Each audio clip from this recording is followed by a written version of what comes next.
billahi minasyaitonir rajim. Bismillahirrahmanirrahim. Alhamdulillahi rabbil alamin. Ar-Rahmanir Rahim. Maliki yaumiddin. Iyyaka na'budu wa iyyaka nasta'in. Ihdinas siratal mustaqim. Siratal ladzina an'amta 'alaihim ghairil maghdubi 'alaihim waladdallin. Amin.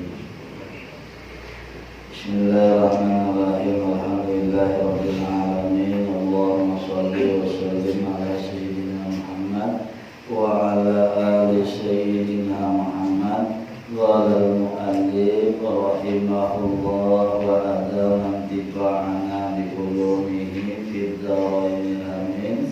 Subhanaka la ilma lana illa ma 'allamtana innaka antal alimul hakim. Wa la haula wa la quwwata illa billahil aliyyil azim. Halaman 31. Sesungguhnya Dajjal itu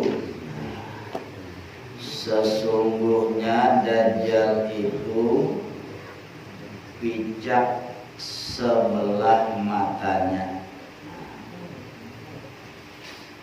Pada kelopak matanya ada benjolan tebal, dan di antara dua matanya ada tulisan kafir, huruf kaf, fa, dan ra.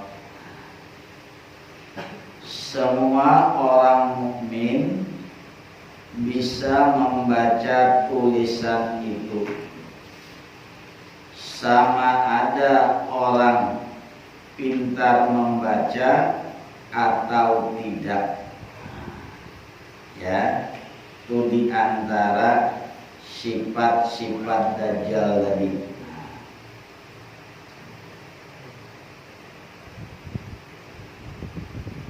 Kalau di lain, Dajjal sabun seorang pemuda, la lihiyata lahu wa la syaribat, tidak memiliki jenggot dan kumis. Ahwarul ainil yusra, buta mata yang sebelah kiri.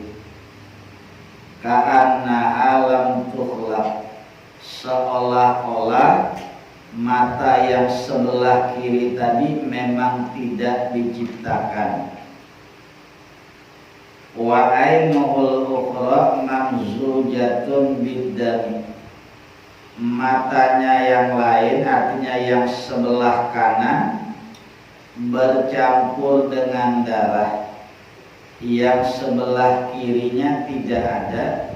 Mata yang sebelah kanannya itu macam bercampur dengan darah.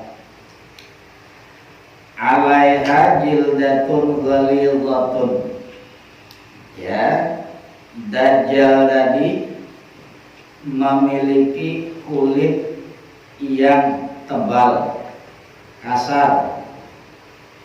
Maktubun baina ainaihi kafirun, sama, tertulis di antara dua matanya kafirun, kafaro. Dhakhmul jismi, lagi gemuk tubuhnya.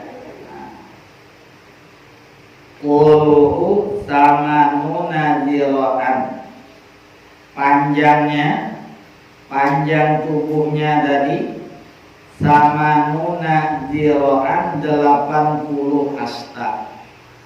Satu hasta sekitar 48 cm. Tingginya 80. Ya.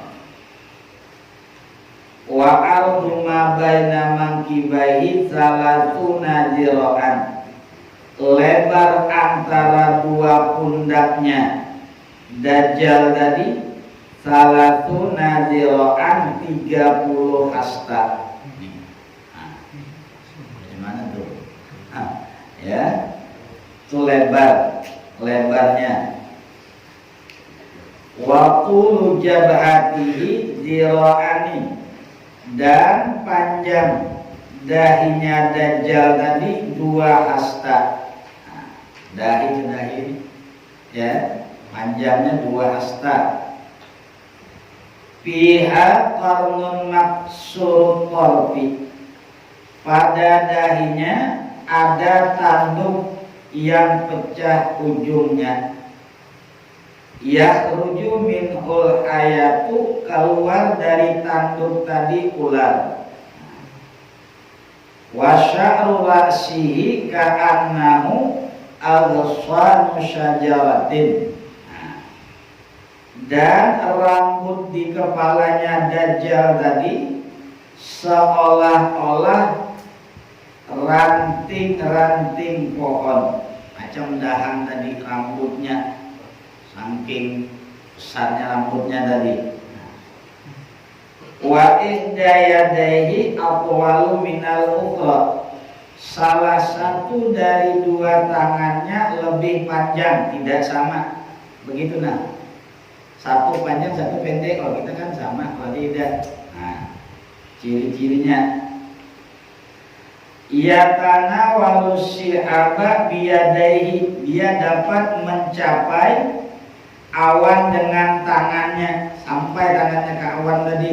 Nah, wa ya'khudzus samaka min ka'ril bahri, dia dapat menangkap ikan dari dasar lautan. Wa yashwihi bisyamsi, dan membakar ikan pada matahari. Saking tingginya, kan gimana dia panas ya. Nah, ini diantara sifat-sifat dan perawakan Dajjal tadi.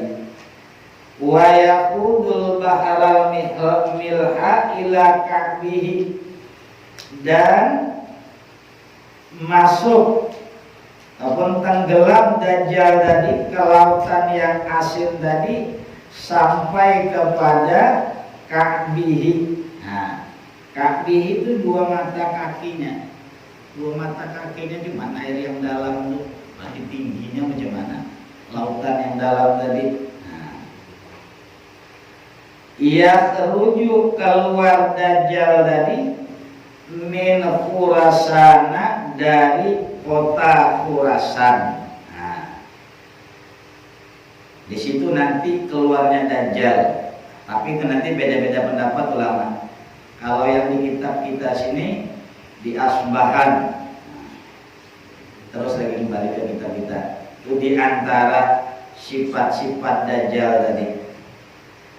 Dan menurut riwayat Hudzaifah, lagi Rasulullah bersabda, Dajjal itu picak matanya sebelah kiri, gondrong rambutnya, serta membawa surga dan neraka. Nerakanya Dajjal itu, neraka yang dibawa Dajjal itu adalah surganya Allah. Ya, kan Dajjal nyuruh milih. Kalau ikut dia masuk ke surga, kalau tidak ikut nanti dimasukkan ke neraka. Kalau kita milih ke neraka, berarti kita dapat surganya Allah. Nah, dan surganya Dajjal itu adalah nerakanya Allah. Kebalik. Nah, kalau kita milih neraka Dajjal, berarti kita masuk surganya Allah. Kalau kita milih surganya Dajjal, berarti kita masuk nerakanya Allah. Dan riwayat dari sahabat Ibnu Sa'id Al-Khudri radhiyallahu anhu, sesungguhnya Rasulullah sallallahu alaihi wasallam bersabda, umat saya umat saya, umatku kata Nabi, akan ada yang mengikuti Dajjal, akan ada yang mengikuti Dajjal sebanyak 70.000 pakaian. Umat itu berupa selimut hijau, ya diserupakan seperti macam selimut hijau.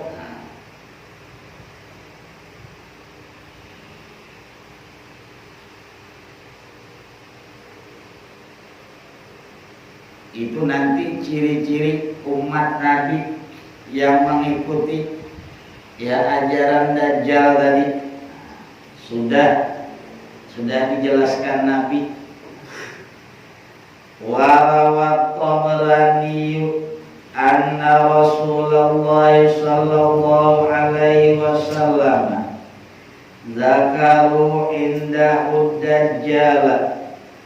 Faqala Rasulullah sallallahu alaihi wasallam inna qabla khurujihi salasata a'wamin tamsiku sama'u fil amil awali thulutha qatriha wal ardu sulutana batiha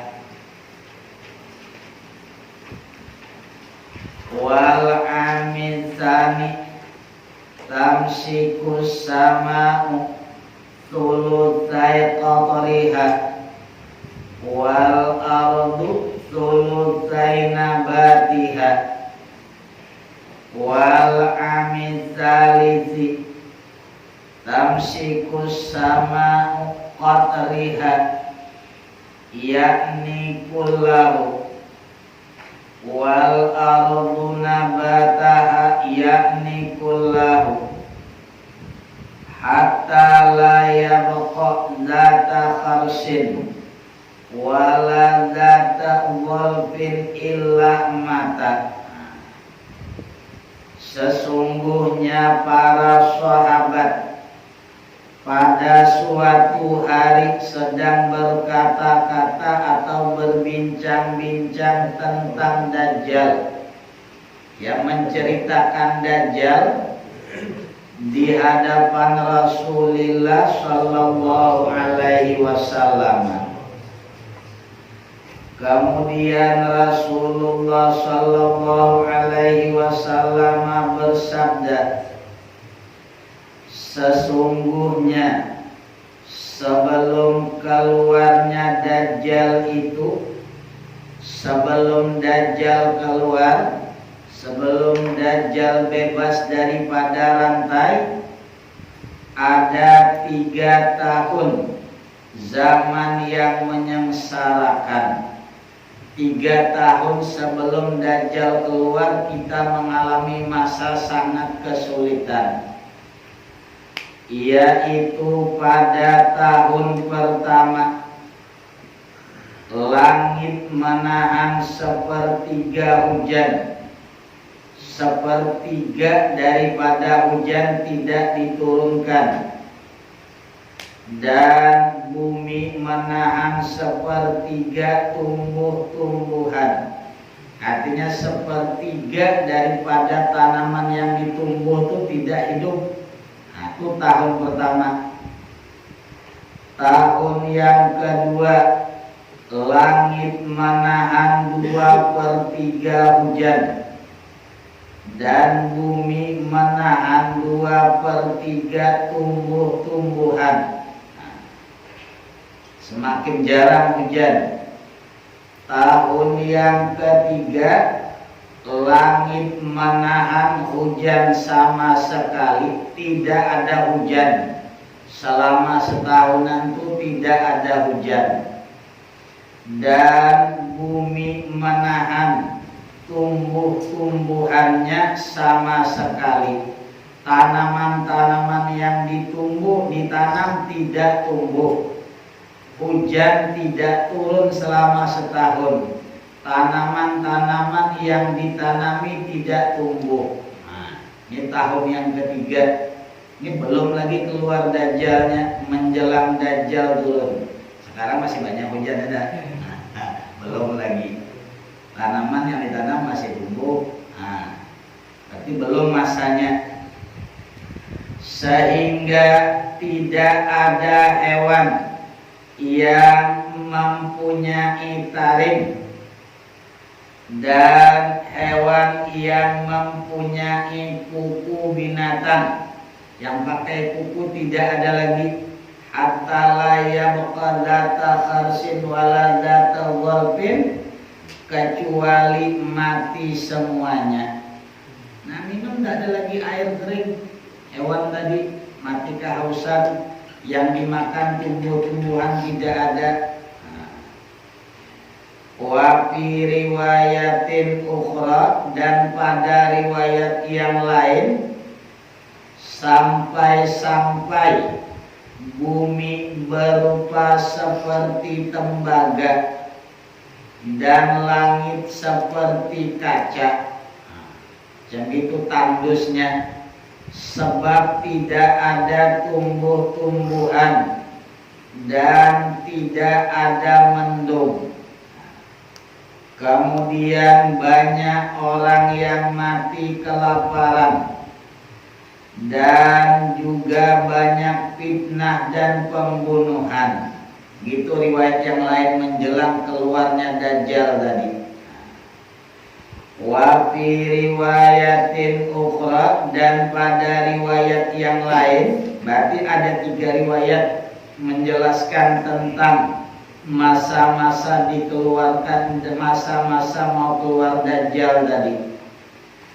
Ada salah seorang sahabat berkata kepada Rasulullah begini, ucapan sahabat tadi, lalu bagaimana hidup manusia pada waktu itu, ya waktu dimana hujan tidak lagi turun, tumbuh-tumbuhan tidak mau tumbuh lagi, ya sudah ditanam.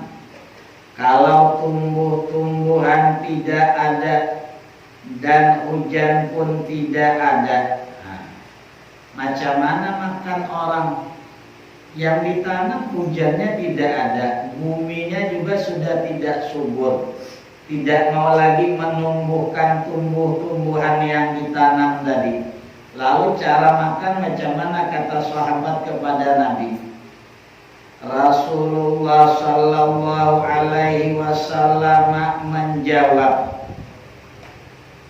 mereka cukup kenyang.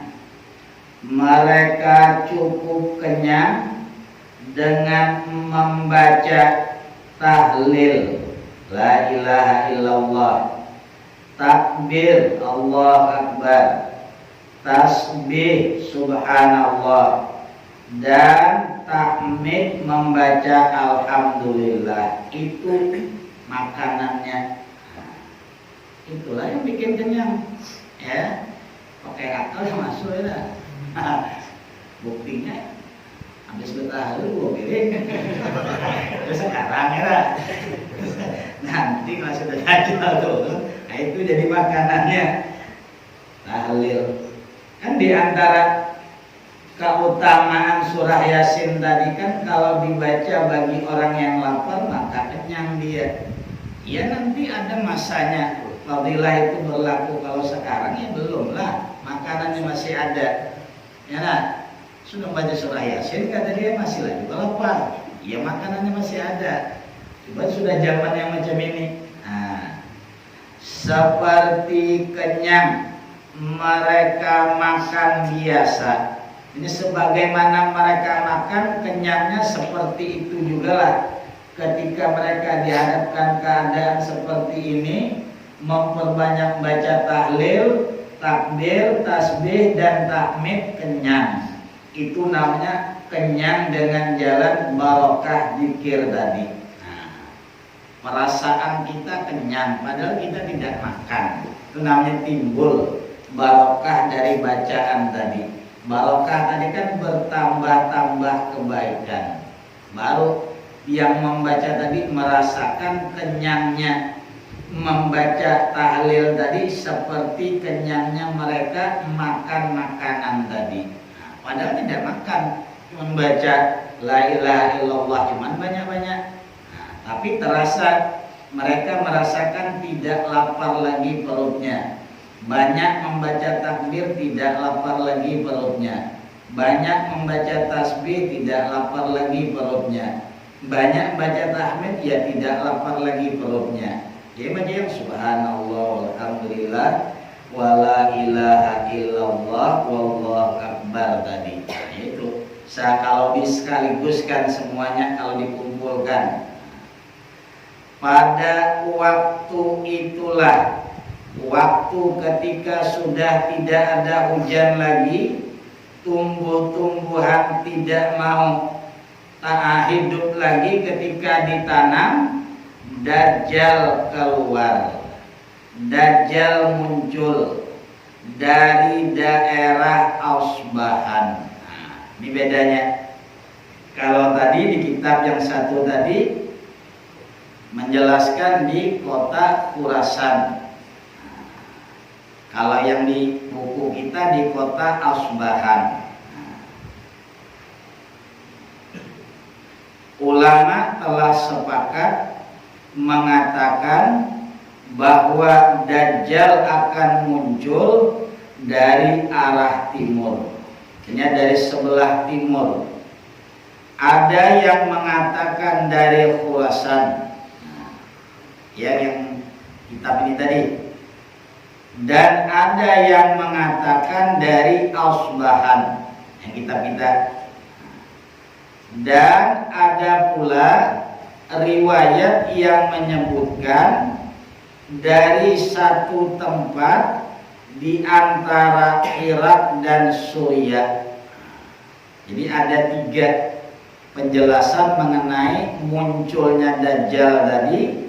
Dari sebelah timur, ada yang mengatakan pada kota Khurasan, ada yang Asbahan, ada antara Irak dan Suriah. Walau bagaimanapun riwayat-riwayat ini ada yang menjelaskan Khurasan, ada yang menjelaskan Asbahan, ada yang menjelaskan antara Irak dan Suriah. 3 pendapat, 3 hadis sebenarnya tidak bertentangan. Artinya 3 hadis itu tidak saling berlawanan. Sebenarnya sama, cuman macam kesannya bertentangan. Ya memang ada jenis hadis seperti itu, kesan teks hadisnya macam berlawanan, padahal hakikatnya tidak berlawanan. Karena boleh jadi pada mulanya ia Dajjal, keluarnya di Khurasan.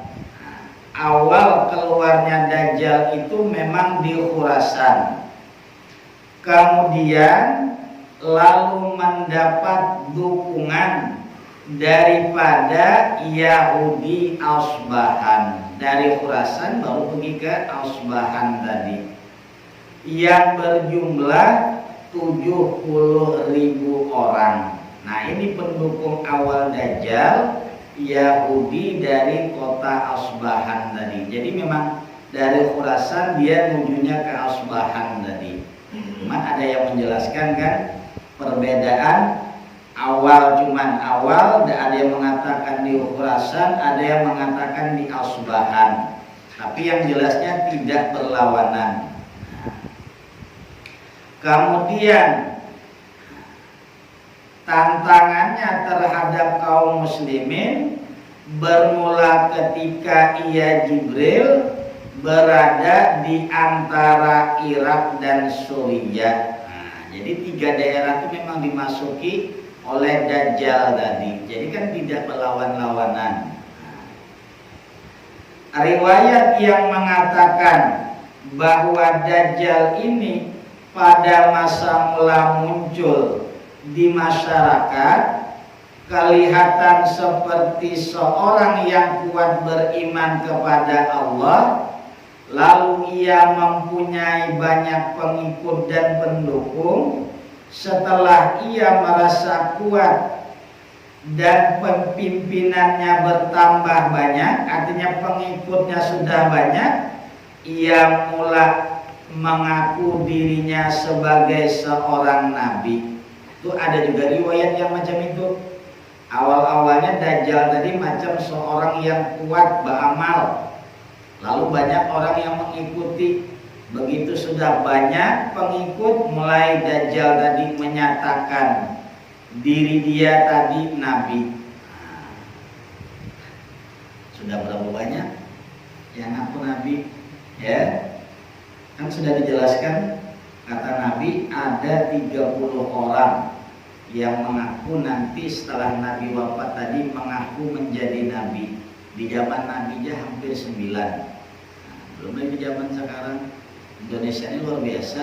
Dan kemarin yang ngaku jadi Tuhan lagi, dan kagum lagi dia. Ditangkap polisi sudah. Kalah Allah sama polisi. Tangkap polisi Jawa Timur kemarin. Ada aja pengikutnya. Nah, macam mana? Dia ngaku Tuhan tuh ada aja yang mengikut. Tuhan masa bisa ditangkap? Maka ketika Dajjal tadi mengaku dirinya menjadi nabi, ditinggalkan oleh orang-orang yang mempunyai kesadaran terhadap agama. Artinya tidak cocok lagi. Berarti dia ini bukan orang yang beriman. Nah, kemudian setelah berlalu beberapa masa, ia Dajjal mengaku sebagai Tuhan. Nah, setelah kurang orang percaya, mulai dia meninggalkan. Dan lama Dajjal mencetuskan dirinya tadi adalah Tuhan. Maka pada ketika itulah, ketika Dajjal mengaku dia tadi Tuhan, matanya akan buta sebelah dan akan dituliskan di antara dua matanya perkataan huruf kaf, fa dan ra. Nah, ini kelihatan yang bisa membaca, yang tidak bisa membaca pun tahu itu bacaan kafir. Nah, setelah kejadian ini, ya, matanya buta sebelah, Dajjal tadi mengaku Tuhan, mulailah Dajjal membuat kerusakan dan kekufuran yang tiada ada pernah dibuat seumpamanya dalam sepanjang sejarah dunia. Nah, baru dia nyebarkan. Siapa yang mau mengikut dia diberi kenikmatan, siapa yang tidak mau mengikut dia pokoknya diazab, dibunuh sama Dajjal tadi. Nah, itu masalah beda, ya, beda antara turunnya Dajjal tadi. Tapi sebenarnya tidak beda semuanya tadi. Yang kuat tadi di Khurasan.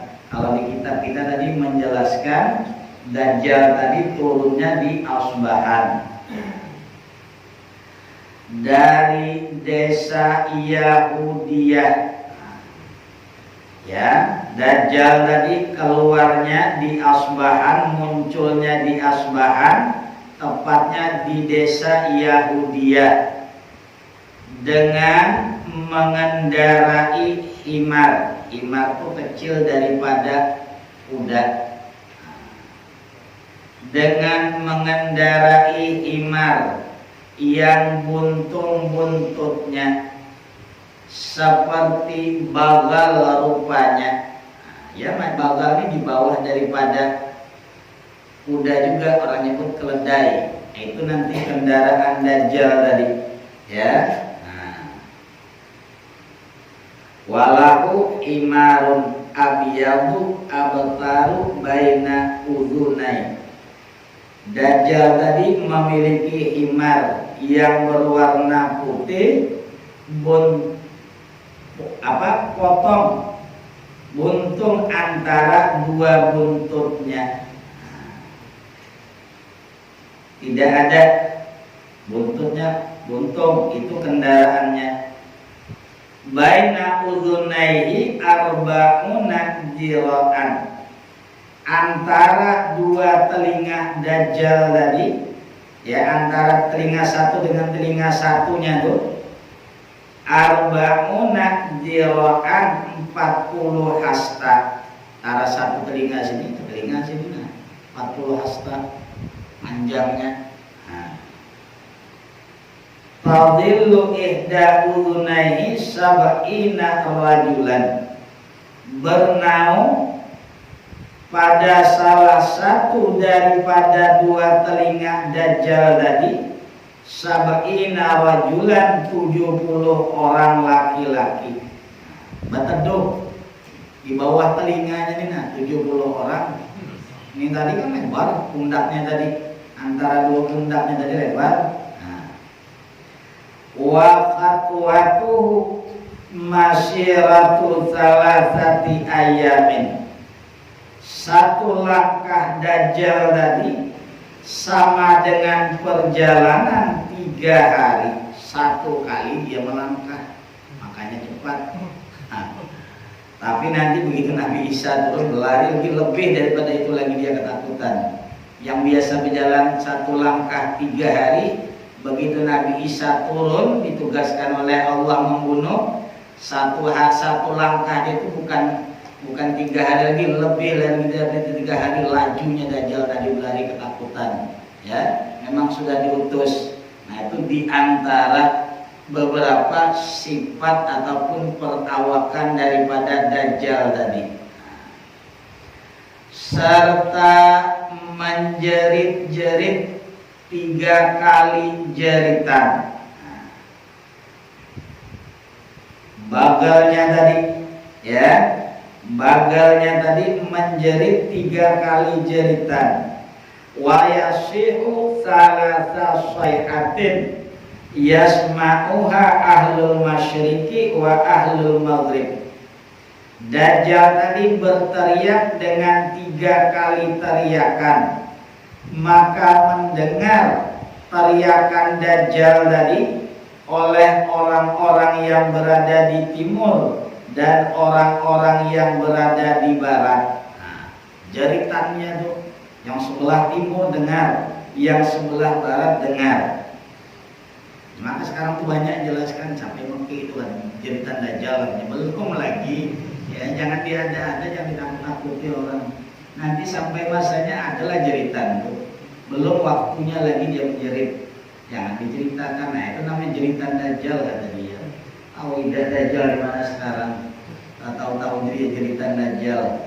Ya, ada masanya nanti.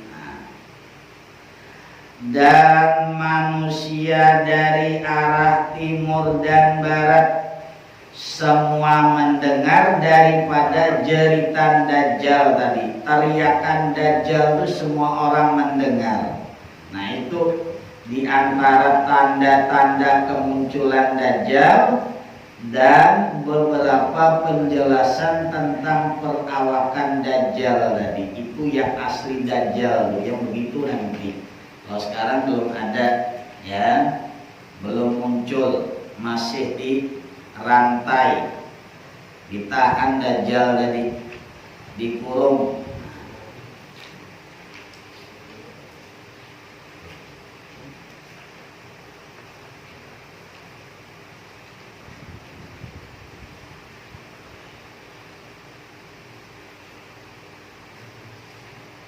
Belum dilepaskan daripada tempat dia. Nanti ada masanya Dajjal tadi dilepaskan.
wallahu a'lam, ia akan muncul setelah kemunculannya.